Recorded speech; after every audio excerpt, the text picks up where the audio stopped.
Good morning. This is Ben Sochek, and welcome to this week's Zoom call. This week, I have a special guest, Tom Hallman with CarePatrol in Omaha, Nebraska, and I will let him introduce his services to you. But Tom, thank you for joining me this morning. Hey, no problem, Ben. I'm glad to be here. Thanks for inviting me. Absolutely. And I should have mentioned, of course, first thing, Tom is with CarePatrol, who is the company basically provides senior placement services, I think would be the technical term. Is that correct, Tom? That is correct. We advise seniors to the communities here in Nebraska. So Care Patrol of Nebraska that we cover. Okay. And I was looking at the website somewhat, both last week and this morning before our call.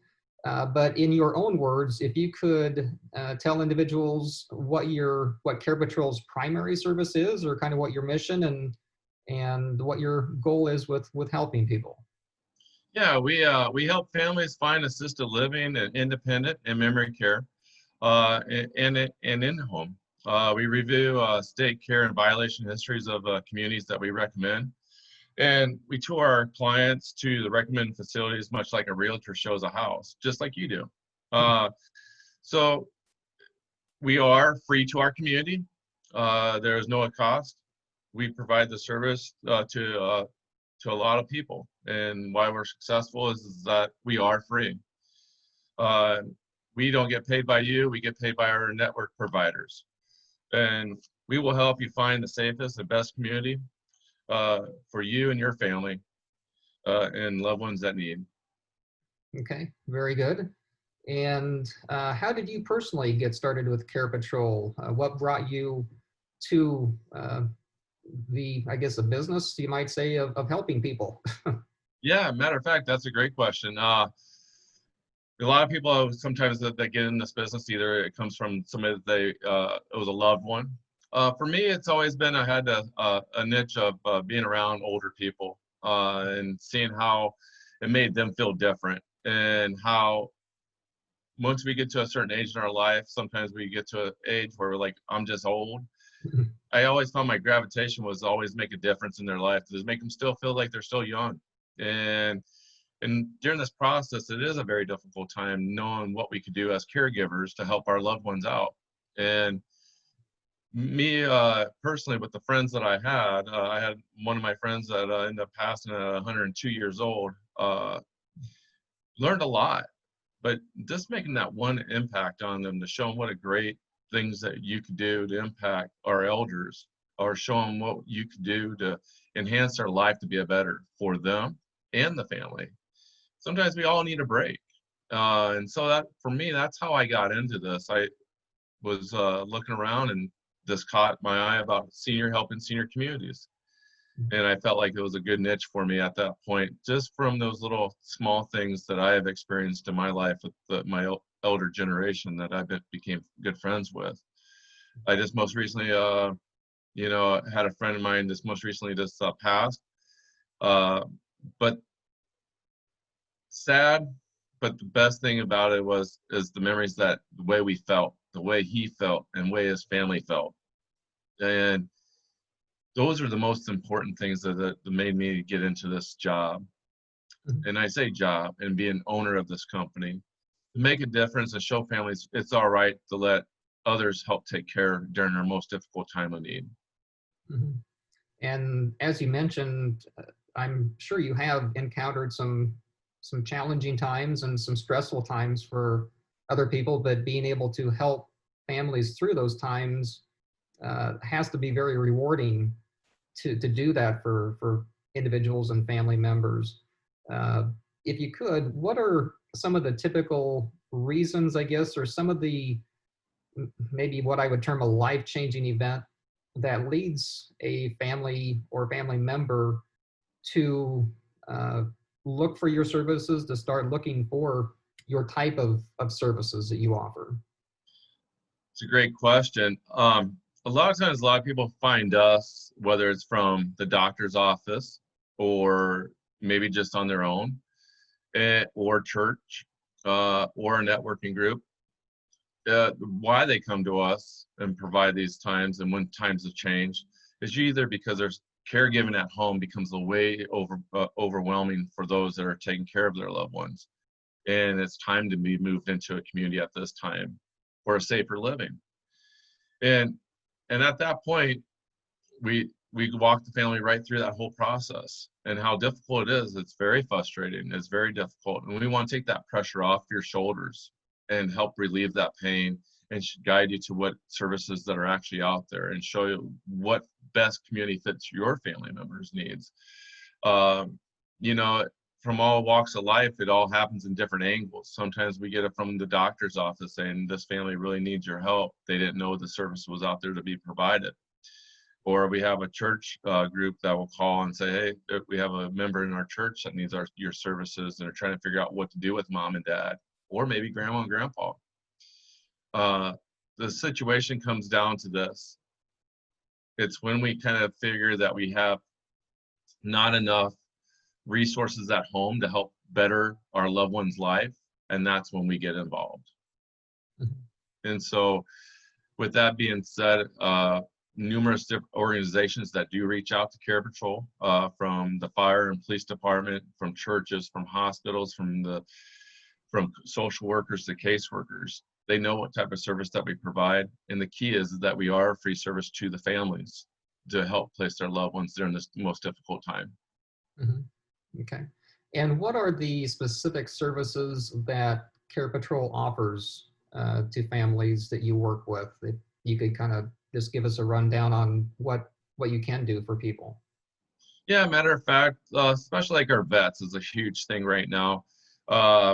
There's a aid in attendance, which a lot of people are not familiar with, and where to go and how to get that. So we can help them guide through that whole process. If a family member is down to where they don't have any money and they want to be in a community, where do they go? What's their next step? We walk them through how to reach out to the Medicaid waiver side of it all. There's so many different things, and it's very complicated. We just try to keep it very short list and show them what steps that need to be processed during that time frame. Those are usually the main crucial part of it all. The third one would be if there is a house involved, for example, in your service as well as you may. It could be where they need a bridge loan. How do we get the bridge loan? We can't afford it right this second, so how are we able to afford the next step of this? Mm-hmm. So we guide them into the bridge loan part of it all. Somebody that, like yourself, would be able to say, oh, this is the steps that we need to go through. Give them those list of people or resources or referrals to. The other thing is like, what do we do about moving, packing up, or stuff that needs to go into a community? We also help out with that as well, with the numerous resources that we have. The key is to try to make this process less stressful for the family as much as possible, to make it feel like they're not doing it all themselves. Sure. And one quick mention, I guess, with our services, we can potentially eliminate the need for, you mentioned, a bridge loan in order to get a homeowner into a community quickly to get the care that they need. And sometimes they have to get that bridge loan, but with our services, we can buy the home and very quickly and eliminate that need. So just wanted to throw that in there also. Anything else, Tom, that you'd like to add that we haven't covered? I know our call's been fairly quick here this morning, but I think we've gone over some good things and provided some good information for people that would be watching. But anything else that you would like to add that we haven't covered so far? You know, it's always good to always, especially when we're talking about our loved ones at this point, it's always to get the ball rolling sooner than later. We in life never know what's going to happen the next second. We may plan for what the next second may be, but it might be not what our actual plan is. If we could always think ahead of the actual picture and maybe know what our options are at this time, and learn what we need to do for our loved ones to make a difference, it'll make the process so much smoother for the family. And at that point, when things do turn the worst, and if it ever does, and we never want that to happen, but we know that potentially that could happen to our loved ones, that we already know the next step of where our loved ones will be, and how we would establish the estate sale. How do we be able to either have an auction or be able to sell the things inside or whatever? Have that game plan set. The other thing too, also in the process of this all, and I probably should have mentioned earlier, is that we probably would like to know who your POAs are involved with our loved ones. To know who's the medical and who's our financial, or who's doing both. Always try to have two people set aside for that. The best part about this is, in my job, is when families can work together with their loved ones and be on the same side with one another and know what the most important message here is about, is to take care of our loved ones.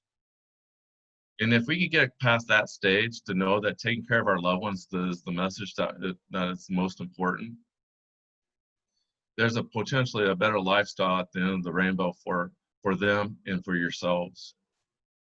Always ask your question, when was the last time you went on a date? When was the last time you went out to dinner or maybe watched a movie? It's okay to take a break, and it's okay for others to be able to watch your loved one for 24 hours and know that they're in safe care.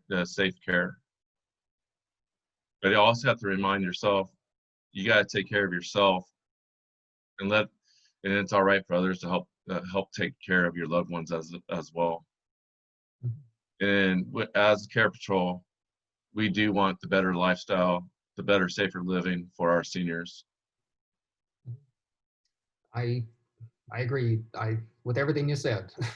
That's, what if a person wants to contact you and follow up the conversation, or have more of a conversation with you as to how you can help them? What's the best way for them to contact you? Actually, we got two good ways. You could always reach out by calling us. It's 402-904-8296.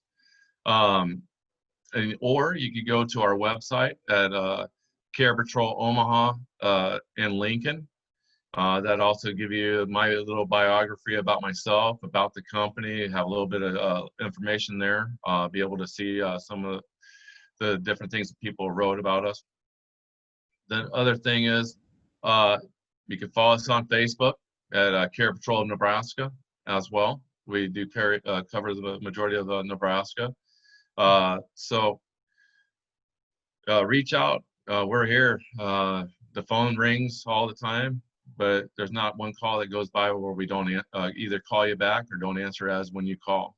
We always want to give every family that same respect. When the phone rings, that we're going to answer that call to give that family the same respect as we gave the one that we're talking to at the previous time. We're here to help. We're here to make a difference in everybody's lives, and especially our loved ones' lives, to make a better life. Very good. Well, thank you, Tom. Have appreciated you joining me here on our call today. And again, I'm Ben Sochek with Home Downsizing Solutions. If Tom and CarePatrol can help you out, if you have any questions, please contact them. And hope you've enjoyed the call today. Have a great day.